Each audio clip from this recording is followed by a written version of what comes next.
Hello everyone, so welcome back to the channel Poonam Patel. आज हम अपना स्टार्ट करेंगे कंटिन्यूएशन पार्ट। जैसे कि हमने ऑलरेडी अपना स्टार्ट कर दिया 12th स्टैंडर्ड इकोनॉमिक्स का चैप्टर 2 यूटिलिटी एनालिसिस। यूटिलिटी का मीनिंग क्या होता है विथ एग्जाम्पल्स मैंने आपको आगे के सारे पार्ट्स में बताए हैं। आप आगे के पार्ट देखिएगा, फिर ये कंटिन्यूएशन पार्ट देखिएगा तो आपको क्लियरली समझ में आएगा, और एग्जाम टिप्स भी बताए हैं मैंने। फिर हमने फीचर्स ऑफ यूटिलिटी किए हैं, हर एक फीचर जैसे कि रिलेटिव कॉन्सेप्ट हो गया, सब्जेक्टिव कॉन्सेप्ट हो गया, finally ethically neutral concept, utility differs from usefulness, utility differs from pleasure, utility differs from satisfaction, utility measurement of utility is hypothetical, utility is multipurpose, it is depend upon the intensity of want, और utility is the basis of demand। ये सब हम कर चुके हैं in detail में with examples. आप देख सकते हो इन द प्रीवियस पार्ट, और आपको लिंक मिल जाएगा डिस्क्रिप्शन बॉक्स में और ऊपर आई बटन पे भी अवेलेबल है, आप जाके देख सकते हो। फिर हमने टाइप्स ऑफ यूटिलिटी देखा, डिफरेंट टाइप्स देखे, विथ एग्जाम्पल्स देखे, उसके मीनिंग देखे, एग्जाम में कितने पॉइंट्स लिखने चाहिए वो सब हमने कवर अप किया है। आपको सब नीचे डिस्क्रिप्शन में लिंक और ऊपर आई बटन पे भी मिल जाएगा, आप देखना ना भूलें। और फिर ये सब हमने टाइप्स करके हमने कॉन्सेप्ट ऑफ यूटिलिटी अपनाया था। Yes, concepts of utility, that is total utility और मार्जिनल यूटिलिटी का मीनिंग देखा था। इन दोनों के बीच में क्या रिलेशंस है हमने वो देखे थे। इंपॉर्टेंट क्वेश्चंस क्या है ये सब हमने ग्राफ विथ मैंने अपने एरोज और कीप वर्ड्स टू रिमेंबर ये सब मैंने आपको बताया था। फिर इंपॉर्टेंट क्वेश्चंस क्या आ सकता है चैप्टर में से। फिर डिमिनिशिंग मार्जिनल यूटिलिटी, ये अल्फ्रेड मार्शल जी, हमारे most professor Alfred Marshall ji in the books principle of economics, इन्होंने ये बुक में क्या कहा था, कैसे लिखा था, और ये लॉ कैसे लिखने का वो सब मैंने आपको बताया था। फिर ये जो main important very important answer, law of DMU explain marginal utility, वो मैंने आपको बताया था। आज हम अपना कंटिन्यू करेंगे अजम्पशंस।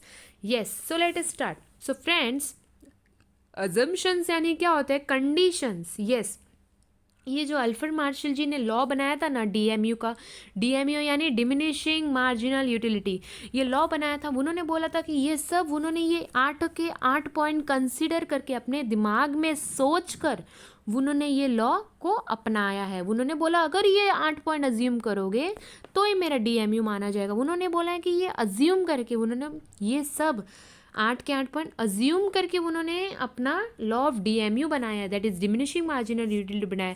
अब उन्होंने ऐसा क्या सोचकर बनाया, तो हम पढ़ते हैं कंडीशंस। अजम्पशंस क्या है, फर्स्ट है रैशनैलिटी। यस, अब रैशनैलिटी यानी क्या होता है, नॉर्मल बिहेवियर होना चाहिए इंसान का।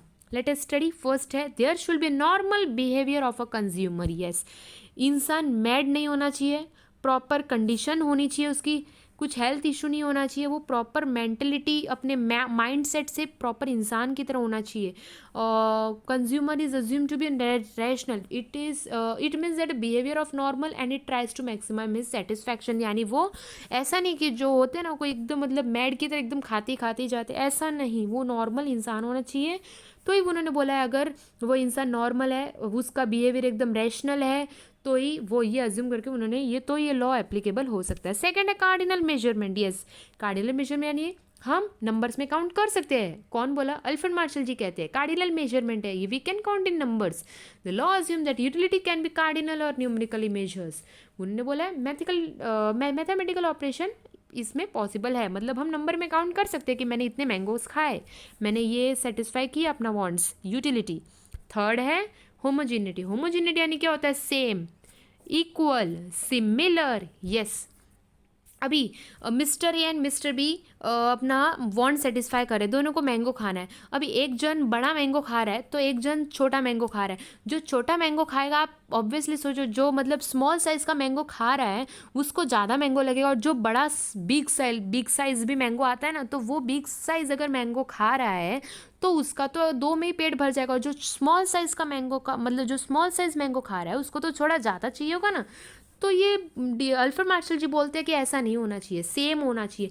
कुछ भी कंज्यूम करो आइडेंटिकल, मतलब वो सेम होना चाहिए, to it should be identical in size, in shape, in colour, in taste. वो कहते हैं ये सब ध्यान में रखकर ही वांट्स को सेटिस्फाई करना तो डीएमयू माना जाएगा। फोर्थ है continuity, it shall be continue without any break of time, without any lapse of time. Lapse of time यानी ब्रेक ऑफ टाइम, यानी रुकना नहीं चाहिए। लाइक हम कब बोलते हैं ना कि चलो मेरे को अभी मैंगो खाने का मन कर रहा है, अब मैं कल खाऊंगी, तो हम कल खाएंगे तो हमारी भूख बढ़ जाएगी ना।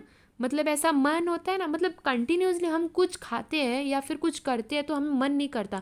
मतलब एक टाइम होता है कि हाँ आज 4 मैंगो खाया तो बस काफ़ी है, बाकी का कल। तो ऐसा रुकना नहीं चाहिए, वो कंटिन्यू होना चाहिए। ऐसा कौन कहता है? अल्फ्रेड मार्शल जी कहते हैं कि अगर ऐसा है तो डीएमयू माना जाएगा। फिफ्थ है रीजनेबिलिटी। रीजनेबिलिटी यानी commodity that we consume should be have equal size, same homogeneity की तरह इक्वल साइज होना चाहिए तो ही डीएमयू माना जाएगा, यानी नॉर नाइदर टू बिग और नॉट टू स्मॉल। सिक्स है कॉन्स्टेंसी। कॉन्स्टेंसी यानी इक्वल और सेम होना चाहिए, ठीक है। All related factors like income हो गया, टेस्ट हो गया, लाइक एक को पानी पूरी खा रहा है तो एक मैंगो खा रहा है, ऐसा डिफर नहीं होना चाहिए। Taste, habit, choices, likes, dislikes of a consumer should remain constant, ऐसा डीएमयू माना जाएगा, ऐसे अल्फ्रेड मार्शल जी कहते हैं। सेवेंथ है divisibility. Commodity consume by the consumer is divisible, यानी हम डिवाइड कर सके वैसा कॉमोडिटी होना चाहिए। लाइक हम रोटी खा रहे तो हम एक साथ तो खाते नहीं, हम स्मॉल स्मॉल पीस में खाते हैं। तो बस वो हम जो भी the law assume that commodity consume by the consumer should be divisible so that it can B acquired in small quantities. हम स्मॉल क्वांटिटी में खा सकते हैं, मतलब वो डिविजिबल होना चाहिए। वैसे मतलब ऐसा नहीं एक साथ में पूरा, ऐसा नहीं, ठीक है। एट्थ है सिंगल वांट। एक टाइम पर a given commodity can satisfy a single want of a person. अभी हम बोलते हैं ना कि एक टाइम पे हम टीवी भी देख सकते हैं, खाना भी खा लेते हैं, खेल भी लेते हैं, ऐसा नहीं होना चाहिए। एक टाइम पे एक ही, लाइक हमें प्यास लगी तो पानी ही हमारी प्यास बुझा सकता है। तो मेरी अभी यूटिलिटी तो मेरी कौन है? तो मेरा पानी, तो वाटर इज़ माई यूटिलिटी। एक टाइम पे मेरा बस एक ही काम यूटिलिटी वांट सेटिस्फाई करता है, सिंगल वांट, एक टाइम पे एक ही वांट यूज़ होना चाहिए, ठीक है, ज़्यादा नहीं। फिर ये हो गया हमारे अजम्पशन। उन्होंने कहा है, ये अज्यूम करके उन्होंने कहा है कि अगर ये 8 पॉइंट अगर अज्यूम करते हो तो मेरा डीएमयू माना जाएगा। अब फ्रेंड्स लोगों ने कुछ एक्सेप्शंस भी निकाले हैं। उन्होंने बोला है कि अल्फ्रेड मार्शल जी ऐसा नहीं है कि आपका लॉ सही है, कुछ अजम्पशंस भी है। अजम्पशंस यानी मतलब सॉरी कुछ एक्सेप्शंस भी है। एक्सेप्शंस यानी to the law, exceptions to the law of diminishing marginal utility. उन्होंने बोला है एक्सेप्शंस यानी कंपलसरी नहीं है कि ऐसा होना ही चाहिए। लॉ ऑफ डीएमयू में कुछ एक्सेप्शंस भी दिए गए हैं, लोगों ने निकाले हैं। तो ये सारे अभी हम एक्सेप्शंस करेंगे। वो एक्सेप्शंस है जिसमें डीएमयू लागू ही नहीं होता, डीएमयू माना ही नहीं जाता। Late us study the exceptions. Yes, ये 5 एक्सेप्शंस है, और भी एक्स्ट्रास है बट आपकी टेक्स्ट बुक में इस बार 5 ही दिए हैं। हॉबीज, मिसर, एडिक्शंस, पावर, मनी, ये सारे एक्सेप्शंस हैं। इन्होंने कहा है कि ये सारे एक्सेप्शंस है। ये एक्सेप्शंस यानी इसमें लॉ यूज़फुल होगा ही नहीं, इसमें लॉ माना ही नहीं जाता। उन्होंने कहा है हॉबीज, मिसर, एडिक्शंस, पावर, मनी, इसमें आपका law of diminishing marginal utility कोई काम का नहीं है। First let us study first with interesting images, और मैंने आपको एक्स्ट्रा एग्जांपल्स भी दिए हैं ताकि आपको बेटर समझे। और फ्रेंड्स अब अगर आपको समझ रहा है तो आप कमेंट में अभी लिखिए यस। और अगर आपने अभी तक सब्सक्राइब नहीं किया है तो कर लीजिए, क्योंकि आने वाले सभी रिलेटेड आपके हित में होंगे, यानी आपके फ़ायदेमंद में होंगे। कुछ रिलेटेड टू एजुकेशंस ही मैं अपलोड करूँगी, और आपको कुछ एडवाइस देना है तो आप कमेंट में लिख सकते हो, आप बता सकते हो आपको कैसा लगा, और like, share, subscribe. So let us continue, that is hobby. अब फ्रेंड्स मेरे को एक बात बताओ, आपकी कुछ हॉबी तो होगी, कुछ करने का आपको मन करता ही होगा, तो वो आप उसमें कभी थकोगे नहीं, उसमें वैसे रिलैक्स फील करोगे हमेशा, उसमें आप एकदम मतलब वरी टेंशन कुछ नहीं होगा। लाइक किसी को पेंटिंग करना पसंद है, किसी को गाना सुनना पसंद है, किसी को बुक्स रीड करना पसंद है, किसी को घूमना पसंद है, तो ये हॉबीज है। इसमें ऐसा नहीं होता। आप अगर डीएमयू अभी तक नहीं जानते तो आप प्रीवियस वीडियो देख लीजिएगा, क्योंकि उससे रिलेटेड कनेक्टेड है, मैं हर टाइम में रिपीट नहीं कर रही हूँ। इन शॉर्ट डीएमयू क्या है कि ऐसे बोलते हैं ना कि एक टाइम पे एक ही वांट सेटिस्फाई करना है, तो अभी लाइक ऐसे डीएमयू हमने क्या पढ़ा था कि ऐसे एक टाइम होता है जिस पे हम बोलते हैं ना बस अब मन भर गया, पेट भर गया। ऐसा नहीं होता। लाइक हम पेंटिंग करें तो ऐसा नहीं है बोलते कि हाँ भाई अब तो मैं थक गई, ऐसा नहीं बोलते। वो कंटिन्यूसली चलता जाता है। क्यों? क्योंकि वो हमें प्लेजर देता है, वो हमें खुशी देता है। वो कॉमोडिटी, वो स्टॉक गिव्स मोर प्लेजर। तो जो हमें खुशी देता है वो हम तो करते ही है ना। हम ऐसा नहीं उसमें थक जाते, उसमें डीएमयू फीयू में हम कुछ सोचते ही नहीं, ये लॉ के बारे में सोचते ही नहीं। ये हो गया हॉबी। अब आप भी मानते हो कि ये मतलब एक्सेप्शंस है। अल्फ्रेड मार्शल जी रॉन्ग कह रहे हैं, मतलब उन ये इसमें कुछ एक्सेप्शंस है, तो ये एक्सेप्शन को हटा के तो लॉ ऑफ डीएमयू ठीक है, बट ये सब एक्सेप्शंस है। डीएमयू क्या कहते हैं, एक टाइम होता है जिस पे हमारा मन भर जाता है, हम सेटिस्फाई हो जाते हैं, बट इसमें हम कभी सेटिस्फाई होता है, हमारा तो मन करता ही है ना साइकिलिंग वगैरह एंड जो भी हॉबीज है सब करने में। सेकंड है मिसर। मिसर यानी कंजूस लोग, जो कंजूस लोग को बोलते हैं मिसर। अभी आप ही बताओ, कोई मनी देगा तो मना तो आप नहीं करोगे। मतलब हम मनी को पाने के लिए, मनी को अर्न करने के लिए हम मेहनत तो बहुत करते हैं। हम फालतू में हम फिजूल खर्च नहीं करेंगे। तो कंजूस लोग यानी जो मनी के लिए पीछे भागते रहते हैं, मनी को मतलब किसी को देते नहीं है, छुपाते रहते हैं और मतलब उस पर ही फोकस करते हैं।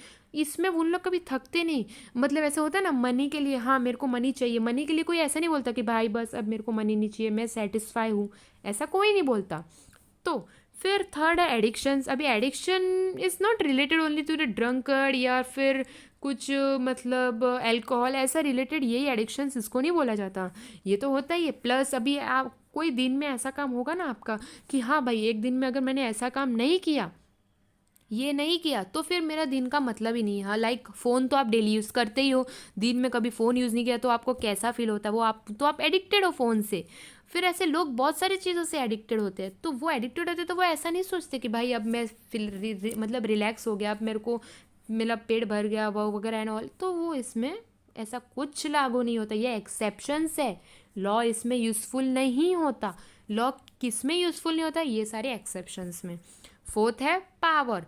पावर यानी हम ऐसे बोलते हैं ना, काश में ये बन जाता, काश में ये बन जाती, ये नॉल। तो हम मतलब हम कोशिश करते रहते हैं, हम अपने गोल को डिज़ायर करते रहते हैं। हम ऐसा नहीं बोलते कि बस मेरा गोल अचीव हो गया, अब मेरा शांति, ऐसा नहीं बोलते।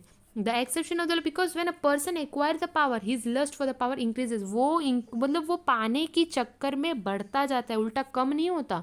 ही desire to have more and वो चाहता है कि हाँ ये मेरे को इस बार मेरा गोल अचीव हो गया तो अब मैं कुछ और ट्राई करता हूँ। और तो ऐसे लोग का ऐसा मन होता है चंचल, तो वो ऐसे ट्राई करते रहते हैं, उनका हाथ में पावर ऐसा होता है।